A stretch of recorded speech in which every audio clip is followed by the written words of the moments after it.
और एक जो मेरी दूसरी किताब आई है उरहन, उरहन से कुछ चौबोला और उसके बाद जटायु के 2-4 अक्षर बस।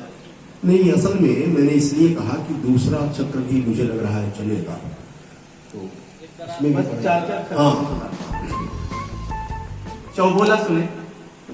कृष्ण चले गए हैं ब्रज को छोड़ करके, और ब्रज की स्थिति क्या है? गोपिकाएं कहती हैं, संझा पराती तक बहू पहर राती, डहकेली जब याद आवे गैया के, जमुना बहे के भुला जाली तब धार, खोजे लगतिला मुरलिया बजैया के।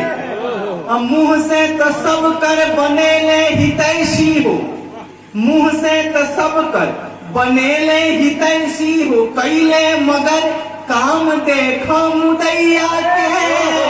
अब ब्रज के हटा दो कि दुनिया में के बोली, नीमन बाई काम सखी रे कन्हैया के। कि ऐसन बसल बाड़ा ब्रज में कन्हैया हो, हरिहर मधुबन से कारी बदरिया ले, पियर पितंबर से नीला नीलंबर ले, पूनम निशा से भयावन हरिया ले।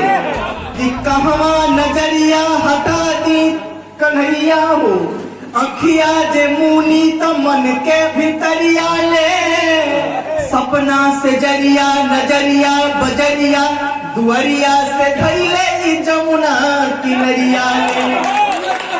महिमा भुलाइल न बाटे ब्रज भूमि बीच, पलने में पुतना जैसे डाइन बधवैया के, कि हाथ के कमुरिया अंगुरिया के नोखी पर, गिरिधर गोवर्धन के झुलुआ खेलवैया के। कि चित में चतुर गोपी देखन में भोरी हो, जाने ली ठकुराई सगरों कन्हैया के। लेकिन उ बूझेली नेह के नथुनिया में, नाथल नाथ स्वयं नाग के नथैया के।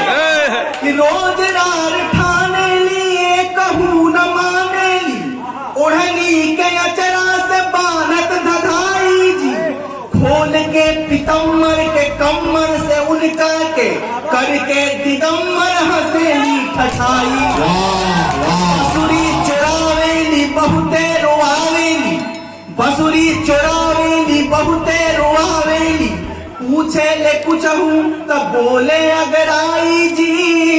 अब प्रेम के पगहिया में छानल बपाव यहाँ, जाने ली दूर नहीं गई है कन्हा